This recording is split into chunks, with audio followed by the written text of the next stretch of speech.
कथा ब्रॉडगेज. लेखक शंकर पाटील. कोल्हापूरपर्यंतची रेल्वे लाईन ब्रॉडगेज होणार अशी बातमी छापून आली आणि कैक गावं जागी झाली. काही गावांना भीती पडली तर काहींना हाव सुटली.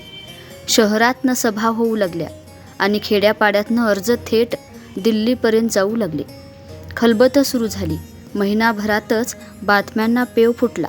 मोर्चे सुरू झाले. जो तो आपल्या गावचं घोडं पुढं दामटू लागला. गावागावातून अशी हालचाल सुरू झाली. पुढाऱ्यांना काम मिळालं. सभा घ्या, मोर्चे काढा, याला ऊत आला. असं हे नवं वारं आलं आणि दिनू इटूनही आपलं गाव उठवून बसवलं. जिल्हापत्रातनं एक लेख प्रसिद्ध केला. गावालाही खूळ लागलं. 8-15 दिवसात संबंध गावाला रेल्वे लाईनचे डोहाळे लागले.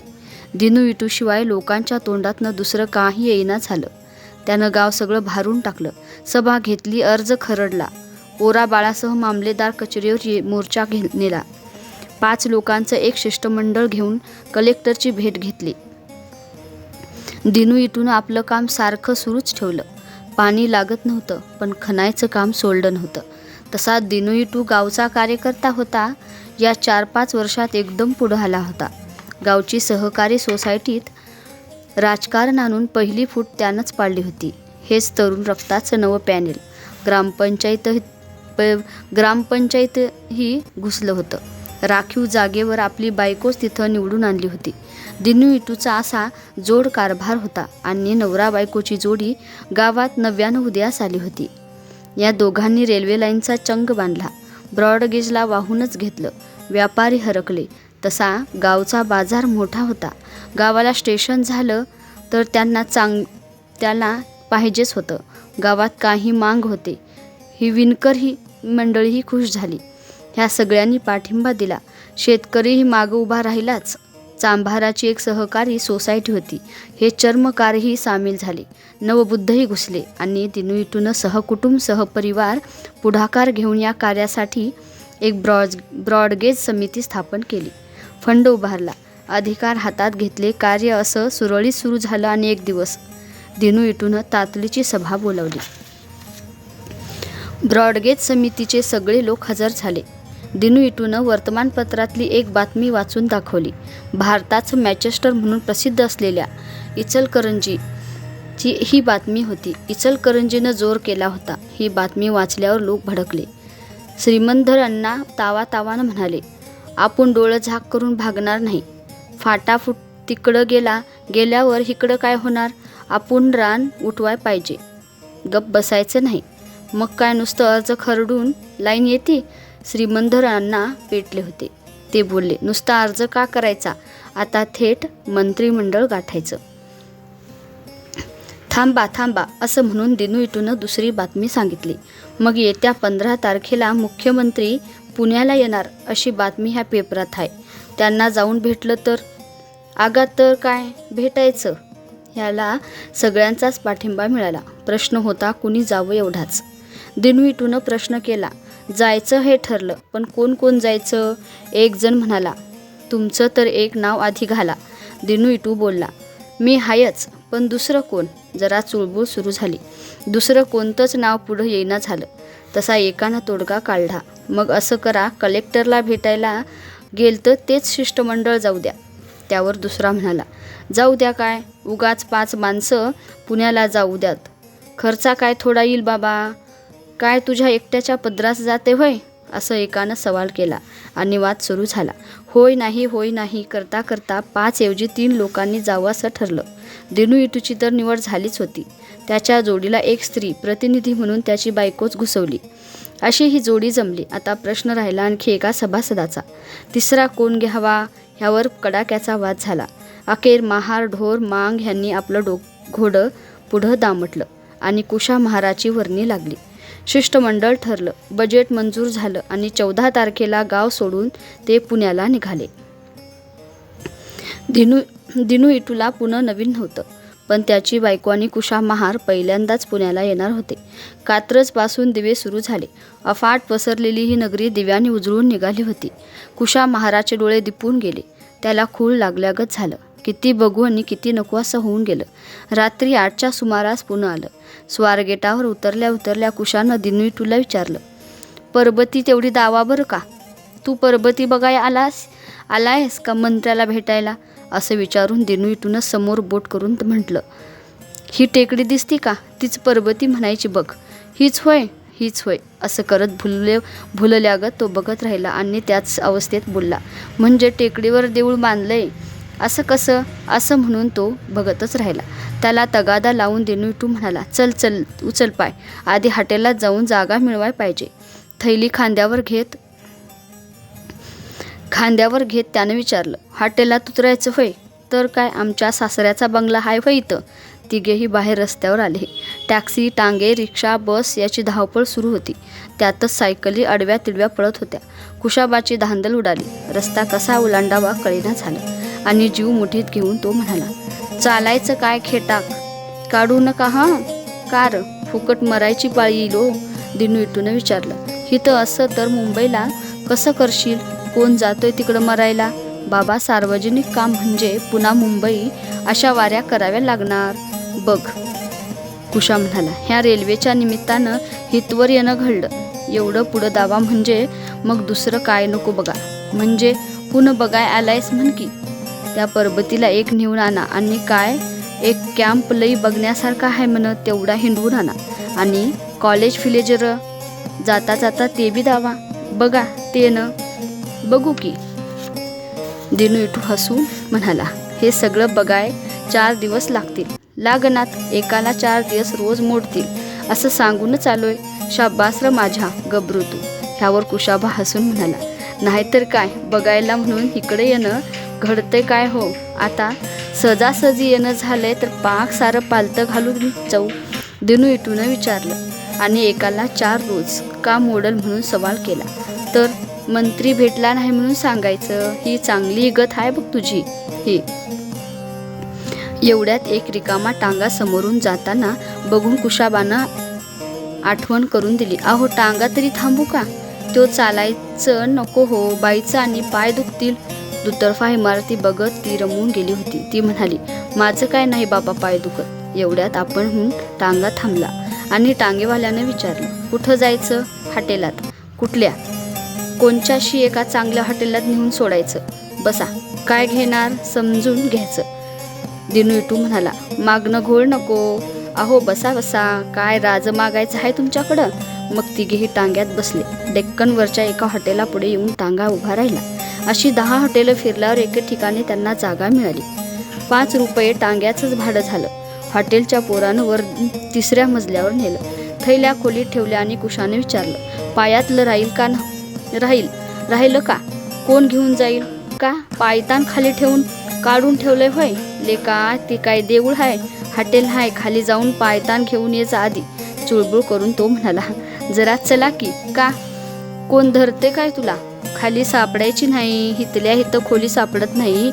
एडबडल्यागत झाले हो. दिनविटूने विचारलं, मग उद्या मंत्र्यापुढं कसं करणार? ते एक तुम्हाला सांगायचं येवजलंयच. काय? पायतान आणल्यावर सांगतो चढा. काय वाघ मारायला जायचं आहे वय? जा घेऊन ये जा. कुशा नाईलाजाने एकटाच खाली गेला. जोडी वर राहिली. दिनविटू बायकोला म्हणाला, तुझं लवकर आवर. जमलं तर सिनेमा बघून येऊ. आज योग आला बघा. आलाय तर 4 दिवस राजा राणीगत राहू. तोंड वाकडं करून ती म्हणाली, पर ह्यो सासरा एक हाय की संगट, त्याची करू व्यवस्था. भराभरा बाळ बिस्तारा सगळाच जास्ता नासा लावला. हातपाय धुवून झाले तरी कुशा अजून वर आला नव्हता. त्याला बघायला आणि खाली जायची पाळी आली.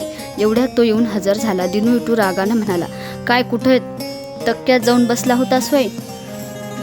जीवाला चटका लागलेला कुशा बोलला, पायतान नाही की हो खाली गेलं, हाणलं कुणी भाद्रानं. बरं जाऊ द्या, आता हातपाय धुऊ आणि जेवणाचं बघू. काय जेवता आता? असं म्हणून तो तिथंच चुळबळला आणि दिनविटूनं विचारलं, बरं जेवायचं काय करतोस? हाय भाकरी, लागली भूक तर खाईन मागणं. मग बायकोला नजरेची खून करून तो कुशाला म्हणाला, बरं आम्ही जरा जाऊन येतो. कुठं? सिनेमाला? खुळा आहेस का काय लेका? असं म्हणून त्यानं सांगितलं. उद्याच्या भेटीचं काय बघाय नको? काँग्रेस हाऊसवर जाऊन जरा धागेदोरं बघतो. जातो की. होय, ते तेवढं उरकून घ्या. उरकून म्हणजे कुशा हसून म्हणाला, ते भेटायचं तुमचं तुम्ही बघा, आणि तू कुठं होतोस, जातोस कुठं खरं? मग तो कचवचून म्हणाला, अहो चावडीत मामलेदार आलं तर आमची गाळा उडती, मग तू भेटाय येणार नाहीस उद्या? काय बोलायचं तिथं? मग हितवर कशाला आलायस? कुशा म्हणाला, मी आलोय पुण्याला भेटायला, मंत्र्याला नाही बाबा. आणि मग गावात जाऊन काय सांगणार? सांगायचं की भेटलो म्हणून. कोण बघायला आलं इथं? बरं बस, आम्ही जाऊन येतो, लवकर या. काय घाबरू नको, मंत्री इथं येत नाही, असं म्हणून तो बाहेर पडला. बायको आधीच बाहेर थांबली होती, उभी होती. जोडी खाली आली. तिनं विचारलं, आता काँग्रेस हाऊसवर जायचं होय? खुळी आहेस का? तर मग आता सिनेमा गावल, अर्धा गावला, अर्धा बघू, राहिलेला अर्धा उद्या बघायचा ग. आणि उद्या भेटीचं एक बघायला पाहिजे की. मग काय दिवसभर बोलायचं हाय काय त्याच्या संग? पण भेट तर मिळायला नको? भेट मिळाली तर घ्यायची. कुशा खोली राखत हॉटेलात बसणार. आपल्याला का तर तिथं कोण बघतंय? ते झालं खरं. दिनू इटू विचारलं, बरं काय फराळाचं खायचं का जेवण करायचं? नाक मोडीत ती म्हणाली, सातारला शिरवळा खाल्ले, तेच अजून पोटात बसले. त्यालाही तशी भूक नव्हतीच. 2-3 ठिकाणी खाणं झालं होतं. शिवाय पुन्हा येईल तो मोटारीत अंजीर फिंजीर हे सारखं सुरूच होतं. खाण्यावर कुणाचीच वासना नव्हती. मग नुसती कॉफी घेऊन ते बाहेर पडले आणि थेट सिनेमा बघायला जाऊन बसले. दोघेही 12:30ला सिनेमा सुटल्यावर परत हॉटेलात आले. कुशाबा तोवर गडद झोपला होता. एक घोंगडं पसरून गॅलरीतूच पडला होता. त्याला बघून दिनू बोलला. बायकोला म्हणाला, हे एक बरं झालं. काय? आता चल सांगतो. दोघेही आत खोलीत आले. तो तिच्या कानात म्हणाला, अगं सुंटी वाचून खोकला केला, आपल्या मनानंच बाहेर जाऊन पडलाय. मग आवाज न करता त्यानं दार पुढं केलं. बोलट लावला. बायको जरा गावरी बावरी झाली आणि त्यानं दिवा मालवला. सकाळची अंघोळ वगैरे झाली. पुन्हा कुशाबा हॉटेलात बसून राहिला आणि जोडी बाहेर पडली. खाली रस्त्यावर आल्यानंतर तिनं विचारलं, आधी तेवढी भेट उरकून घ्यायचं बघूया ना? खुळी आहेस का? भेट घ्यायची नाही. दिनू हसून म्हणाला, हिथं भेटल्यावर मग आपली मुंबईची वारी कशी होईल? आता टॅक्सी करू आणि पाक सारं पुन्हा हिंडून येऊ. पेशवे पार्क ते सगळं तुला हिंडून लावतो. चल. संभाजी पार्क एक कुठं आहे म्हण? तो हिथंच आहे. आधी तिकडं जाऊया. कसं बी असं करू, आता सकाळच्या शनिवारवाडा बघून येऊ आणि पेशवे पार्क ते संध्याकाळी बघू. जोडी टॅक्सीत बसून शनिवारवाड्यावर आली. शनिवारवाडा सगळा फिरून बघायला 1 तास लागला आणि कॉर्पोरेशनची नवी बिल्डिंग हिंडून बघितली. तोवर 11 वाजले. भूक लागली. हॉटेलात यायला 11:30 झाले. अन्न पाण्या वाचून कुशाबा त्याची वाट पाहत बसला होता. आल्या त्यानं विचारलं, काय झाली भेट? काय खुळा काय लेका? असं म्हणून दिनू म्हणाला, तुला यायला पाहिजे होतास. काय झालं मर्दा? काय दाद फिर्याद लागती होय तिथं? कुशा म्हणाला, पोलीस असतील. पोलीस कसलं? भेटायला जत्रा भरली होती. भले पुढारी तिथं धोत्रात पाय अडकून पडत होतं. मग तुमची काय डाळ शिस्ती यावं? तरी नंबर लावून आलो म्हणजे. आणि जाणार होय? आता दुपारी 4ला बोलवले. विश्रांती संपली की पुन्हा भेटी सुरू. बरं मग चला जेवून येऊ. जेवण झालं. दुपारची झोप घेतली. 4 वाजायला आलेच होते. बायकोनं आवरावर केली आणि कुशाबाला खोलीत बसून पुन्हा जोडी बाहेर पडली. टॅक्सी करून थेट पेशवे पार्क गाठलं. दिनू इटूच्या बायकोचं मन पेशवे पार्कात रमून गेलं. तिथं हरणं बघितली, अस्वल बघितलं, निली गाय बघितली. बघावे तेवढे प्राणी थोडेच होते. हत्ती बघून ती म्हणाली, जुन्या राजवाड्यातला का हो? कुठल्या? कोल्हापूरच्या. तिथला कशाला येईल? मग ह्यो कुठला? पेशव्यानं आणलेला हाय पेशल, असं म्हणून तो म्हणाला. सगळं हत्ती काय तुझ्या त्या कोल्हापूरच्या जुन्या राजवाड्यात निबसत्यात होय? पेशवे पार्क बघण्यात दिवस बुडाला. मग बसून जरा भेळ खाल्ली. पुन्हा 8 वाजता हॉटेल गाठलं. कुशाबानं विचारलं, काय झाली भेट? कशाची भेट? काय झालं? आमचा नंबर आला आणि भेटीची वेळ संपली. आता उद्या सकाळी बोलिवले. उद्याला तर नक्की भेट होईल का? दिनू म्हणाला, आता नवाला काँग्रेस हाऊसवर जाऊन पक्कच करून येतो. म्हणजे आता आणि जाणार? मग काय करायचं? 2 ओळखी निघाल्या. त्यांनी हापिसात चाला बोलवलंय. त्यांच्यात चहा पिऊन वशीला लावतो की. बरं लवकर उरकून घ्या. का? तू घे की विश्रांती. कुशाबा म्हणाला, अहो बसून काय येळ जातोय? अंगाला वाळवी लागल्यागत झाली या. मग जरा हिंडून यावं. एवढी चलाकी हाय होय अंगात माझ्या? बरं उठ, जेवण करू. लगेच नवाला आणि जायचं हाय. जेवण उरकून दोघं बाहेर पडले. त्यानं बायकोला विचारलं, आज कोणचा सिनेमा? हिंदी नको बाई. मग इंग्रजी? त्यात काय कळणार? तू हसून म्हणाला, कळायचं नसतं, बघायचं असतं. कळायचं नाही तर बघून काय फायदा? बघितलं म्हणजे कळते. असं आज इंग्रजी बघू. असे एकाला 3 दिवस गेले. एकटं खोलीत बसून कुशाला तुरुंगात डांबल्यासारखं झालं होतं आणि याची तर भेट काही होत नव्हती. ती कशी होणार? 15ला भेट देऊन मंत्री महाशय 16लाच मुंबईला निघून गेले होते. रोज सकाळी आणि दुपारी हे मात्र त्यांच्या भेटीला जात होते. 4था दिवस उजाडला आणि कुशा म्हणाला, अण्णा आता ह्यो भेटीचा नाद सोडा. ज्यासाठी आलोय ते काम करायला नको? त्याने विचारलं. मी किती दिवस असंच खोलीत धरून बसू? मग काय करावं म्हणतोस? कुशा म्हणाला, आजचा दिवस जरा पुन्हा हिंडून बघू आणि रात्रीच्या गाडीनं जाऊया गावाला आणि भेट झाली म्हणून सांगायची.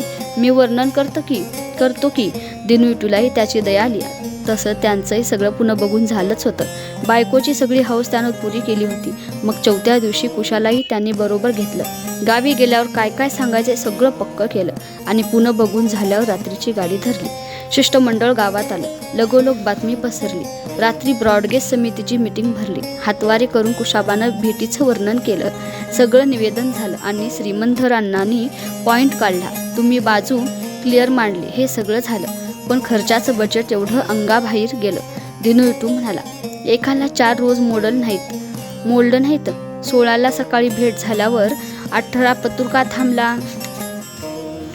तिकीट मिळाय नकोत. 2-3 दिवस तिकीटं मिळाली नाहीत. दिनूटूनं समजावून सांगितलं. भेट झाल्यावर 16ला जरा आराम केला. 17ला कुशाबा चुकला. कुशाबाही हसून म्हणाला, बघता बघता चुकामुक झाली हो. दिनूटू पुढं सांगू लागला, ह्यात निम्मा दिवस गेला का? दुपारी तिकीट नाही. 17चा दिवस गेला आणि 18ला तर निघालोच. मग कुशा कसा चुकला आणि कसा गोंधळ झाला याची लांबड तासभर लागली. हे सगळं झाल्यावर श्रीमंधरांनी विचारलं, बरं मग आता पुढं? दिनूटू म्हणाला, हिथं तर काय उपयोग नाही. हे उघड आहे. मुख्यमंत्री तरी काय करणार? आपण गारानं रेल्वे मंत्र्याला सांगाय पाहिजे. दिल्लीला जाणं भाग आहे. फंड तयार होताच पैशाची काही अडचण नव्हती. शिष्टमंडळही ठरलंच होतं. सभासदही सगळे हजर होते. लगेच दिल्लीचाही प्रश्न निघाला आणि ठराव मंजूर झाला. चुटकी वाजवत श्रीमंधरांना म्हणाले, दिनूटू असंच आता दिल्लीत सुटा. 4 रोजात सगळी तयारी झाली. अर्जाच्या सगळ्या नकला बिकला बरोबर घेतल्या आणि गावचा निरोप घेऊन दिनूटू बायकोसोबत दिल्लीला निघाला. न राहून तो बायकोला म्हणाला, नुसती मुंबईची बारी काढली असती तर दिल्ली घडली नसती. दिल्ली काढली म्हणून मुंबईसुद्धा घडती बघा. ती म्हणाली, 2 दिवस मुंबईत काढू आणि मोहरं जाऊ. अगं 4 रोज काढू की. समुद्र ते बघायचा. सगळं आटपून पुढं जायचं. आग्रा तेवढा करायचा बघा. तर जातानाच आग्रा घ्यायचा. चांदणं हाय. चांदण्यात ताजमहाल बघायचा. लाल किल्ला, फत्तेपूर शिकरी हे सगळं करून यायचं. काय गडबड हाय? 3 आठवडं मोडू द्यात की. आणि ती पदर तोंडाला लावून खुदू हसत म्हणाली, शहरागावात चुकतोय म्हणून कुशाला एक गाळला ते बरं झालं. आणि दुसरा कोणतरी आला असता तर खर्चाचा पॉइंट काढून कशी करामत केली. गोड हसून बायको नुसती बघत राहिली. तिच्या नजरेत कौतुक मावत नव्हतं. धन्यवाद.